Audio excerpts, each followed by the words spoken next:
इस राज्य के चुनाव में उतरेंगे चंद्रशेखर। पश्चिमी यूपी की नगीना लोकसभा से सांसद बनकर लोकसभा में एंट्री करने वाली चंद्रशेखर आजाद अब उत्तराखंड में भी सियासी एंट्री करने जा रहे हैं।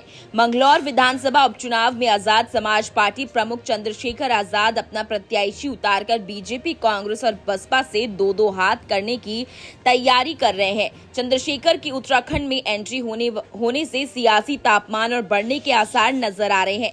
7 राज्यों की जिन 13 विधानसभा सीटों पर उपचुनाव की तारीखों का ऐलान हुआ है, उनमें उत्तराखंड की बद्रीनाथ विधानसभा और मंगलौर विधानसभा भी शामिल है।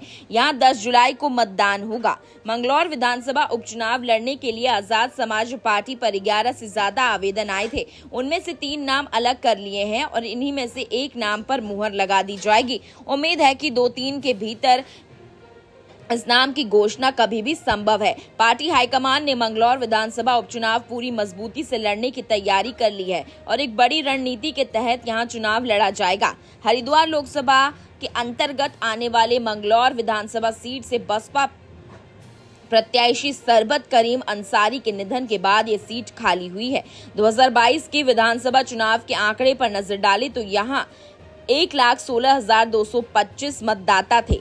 बसपा के सरबत करीम अंसारी को 32,660 वोट मिले थे, जबकि कांग्रेस के काजी मोहम्मद निजामुद्दीन को 32,062 वोट मिले थे। अंसारी 598 वोट से जीते थे और भाजपा के दिनेश सिंह पवार को 18,763 वोट हासिल हुए थे, यानी बीजेपी काफी पीछे थी। मंगलौर विधानसभा सीट पर 10 जुलाई को मतदान होगा। चंद्रशेखर आजाद के उत्तराखंड की मंगलौर विधानसभा चुनाव का उपचुनाव लड़ने के ऐलान से कांग्रेस, भाजपा और बसपा को पसीना आना लाजमी है। बसपा के लिए चुनौती ये है कि उसे फिर इस सीट पर जीत दर्ज करनी है, जबकि कांग्रेस और भाजपा भी यहां जीत दर्ज करने की मंशा लिए है। ऐसे में चंद्रशेखर आजाद का यहां प्रत्याशी उतारने का फैसला तीनों ही दलों की टेंशन बढ़ाने वाला है, क्योंकि चंद्रशेखर आजाद ने जिस तरीके से नगीना लोकसभा चुनाव अपने दम पर जीता, उससे आजाद समाज पार्टी का देश में माहौल बदला है।